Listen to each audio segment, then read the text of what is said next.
Film का शुरुआत होता है जो अवैध रूप से अपने देश से भाग रहे थे। उनका देश लंबे समय से पड़ोसी देशों के साथ युद्ध में था, जिससे वहां खाने की भयंकर कमी हो गई थी। हालात इतने बुरे हो चुके थे कि सरकार ने बूढ़ों, बच्चों और गर्भवती महिलाओं तक को मारना शुरू कर दिया ताकि खाने का संकट कम किया जा सके। इस भयावह स्थिति में मिया और निको को अपने नवजात बच्चे को गोद देना पड़ा और अपनी जान बचाने के लिए आयरलैंड भागना पड़ा।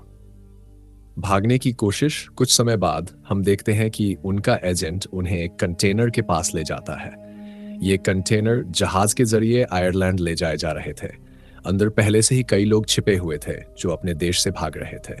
इसी दौरान हमें पता चलता है कि मिया 9 महीने की गर्भवती है और कभी भी बच्चे को जन्म दे सकती है। जल्द ही उनका कंटेनर एक बंदरगाह पर पहुंचता है, जहां अचानक भगदड़ मच जाती है। अफरा-तफरी के बीच मिया और निको एक दूसरे से बिछड़ जाते हैं। निको को दूसरे कंटेनर में धकेल दिया जाता है, जबकि मिया डर से सहम जाती है। वह तुरंत निको को कॉल करती है और निको उसे हिम्मत न हारने के लिए कहता है। वह वादा करता है कि जैसे ही वे गंतव्य पर पहुंचेंगे, वह उसे ढूंढ निकालेगा। जानलेवा छानबीन। अब कब कंटेनर को जहाज पर लादने से पहले अंतिम चेकिंग के लिए ले जाया जाता है। इस कंटेनर की जांच करने लगती है। अंदर लोग एक गुप्त खंड में छिपे थे, लेकिन एक चालाक अधिकारी इस तरकीब को समझ जाता है। वह बंदूक निकालकर धमकी देता है कि अगर कोई अंदर छिपा है तो वह उन्हें गोली मार देगा। डर के मारे एक महिला बाहर आने लगती है, लेकिन इससे पहले कि कोई और देख पाए, मिया जल्दी से कुछ ऊंचे बक्सों पर चढ़ जाती है। बिना कोई दया दिखाए पुलिस सभी को गोली मार देती है, चाहे वे पुरुष हों, महिलाएं हों या बच्चे। इसके बाद उनके शवों को बाहर फेंक दिया जाता है, लेकिन मिया जो बक्सों के ऊपर छिपी थी बच जाती है। बाद में अधिकारियों द्वारा कंटेनर को सील कर दिया जाता है और जहाज पर लाद दिया जाता है। अंदर मिया बेचैनी से कंटेनर में मौजूद सामानों की जांच करती है और उसे कुछ खाने पीने की चीजें, एक ड्रिल मशीन और एक फोन मिलता है। आखिरकार थकान के कारण वह सो जाती है। मौत का तूफान। आधी रात को मिया अचानक जाग जाती है क्योंकि कंटेनर जोर जोर से हिलने लगता है। एक छोटे छेद से झांकने पर उसे दिखता है कि जहाज एक भयानक तूफान में फंस चुका है। कुछ ही पलों में हालात और बिगड़ जाते हैं और जहाज उलटने लगता है। एक एक करके सारे कंटेनर समुद्र में गिरने लगते हैं। मिया का कंटेनर भी समुद्र में गिर जाता है। सिर पर गहरी चोट लगने के कारण वह बेहोश हो जाती है। जब उसे होश आता है तो वह खुद को अकेले करते हुए कंटेनर में पाती है। नीचे से पानी अंदर आ रहा था। बचने की उम्मीद में वह कंटेनर में रखे सामानों को टटोलती है और उसे प्लास्टिक बैग, कपड़ी, हेडफोन और शराब की बोतलें मिलती हैं। भाग्य से उसे कुछ टेप मिलती है और वह छेदों को सील कर देती है ताकि पानी अंदर न आए। निको का अंत भी उसे बाहर से चीखें सुनाई देती है। झांककर देखने पर उसे दिखता है कि निको का कंटेनर डूब रहा है। वह तुरंत उसे कॉल करने की कोशिश करती है, लेकिन उसका फोन खराब हो चुका था। बेबसी में वह अपने प्रीति को डूबते हुए देखती है।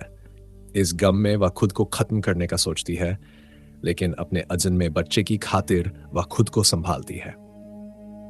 अगली सुबह मिया देखती है कि कंटेनर में पानी फिर से बढ़ने लगा है। इस बार वह प्लास्टिक के टुकड़ों से छेद बंद करती है और किसी तरह पानी निकालने की कोशिश करती है। तभी उसका बैकअप फोन बजता है। कॉल उठाने पर आवाज आती है निको की। वह बताता है कि वह उसके साथ वाले जहाज पर नहीं था और किसी तरह बच निकला। मिया को राहत मिलती है और वह अपनी स्थिति के बारे में उसे बताती है। निको वादा करता है कि वह उसे ढूंढ निकालेगा। जल्द ही मिया को प्रसव पीड़ा शुरू हो जाती है। तूफानी रात में अकेले एक डूबते कंटेनर में वह एक बच्ची को जन्म देती है, नोआ। दर्द से तड़पते हुए भी वह किसी तरह अपने नवजात को संभालती है। अगले दिन नोआ लगातार रो रही थी और मिया की खाने की आपूर्ति लगभग खत्म हो चुकी थी। वह छत में छेद करके बाहर निकलने का फैसला करती है। वह ड्रिल मशीन से छेद करने लगती है, लेकिन मशीन बीच में खराब हो जाती है। हार न मानते हुए वह एक छोटे चाकू से छेद करने लगती है, जिससे उसके हाथ लहूलुहान हो जाते हैं। घंटों की मेहनत के बाद आखिरकार वह बाहर निकलने में सफल होती है। सूरज की रोशनी महसूस करते ही वह पहली बार राहत की सांस लेती है। नोआह को भी बाहर ले आती है, जिससे बच्ची का रोना बंद हो जाता है। अंतिम संघर्ष और बचाव। समुद्र में मछलियां तैरती देख मिया खाने के लिए उन्हें पकड़ने की कोशिश करती है, लेकिन असफल रहती है। तभी उसे एक हवाई जहाज दिखता है। वह टीवी स्क्रीन तोड़कर धूप में चमकाने की कोशिश करती है, लेकिन इस दौरान उसका पैर बुरी तरह कट जाता है। किसी तरह एडुशत वह अपने जख्मों पर शराब डालकर उन्हें सी देती है। फिर वह हेडफोन की तारों से फिशिंग लाइन बनाती है और धीरे धीरे मछलियां पकड़ना सीख जाती है। वह बारिश का पानी इकट्ठा करके पीने लगती है, लेकिन दिन ब दिन उसकी उम्मीदें कमजोर होती जाती हैं। एक रात निको का आखिरी कॉल आता है। वह बताता है कि पुलिस ने उसे पकड़ लिया और भागने की कोशिश में उसे गोली मार दी गई। मरने से पहले वह मिया से माफी मांगता है और चाहता है कि वह नोआह को अपनी आवाज सुनाए। दिल टूटने के बावजूद मिया अपने बच्चे के लिए जिंदा रहने का फैसला करती है। अगली सुबह उसका कंटेनर डूबने लगता है। वह जल्दी से अपनी जरूरी चीजें लेकर बाहर निकलने की कोशिश करती है, लेकिन तभी नोआ का छोटा बेटा पानी में बहने लगता है। घबराई मिया किसी तरह बाहर निकलकर अपनी बच्ची को बचा लेती है। रात भर वे समुद्र में भटकते रहते हैं। मिया बेहद कमजोर हो चुकी थी और जानती थी कि वह ज्यादा देर तक नहीं टिक पाएगी।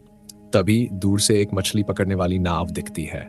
मछुआरे उन्हें देख लेते हैं और बचा लेते हैं। जब मिया होश में आती है तो सबसे पहले वह नोआह को देखती है।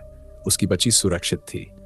फिर मछुआरे बताते हैं कि वे आयरलैंड पहुंच चुके हैं, जहां मिया और निको को जाना था।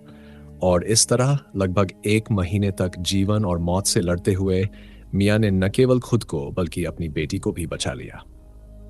तो दोस्तों, ये थी नोवेयर की कहानी। आपको ये कहानी कैसी लगी? कमेंट में जरूर बताएं।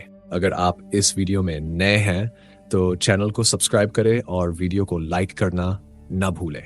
आपकी सपोर्ट हमें और बेहतरीन कहानियां लाने के लिए प्रेरित करती है।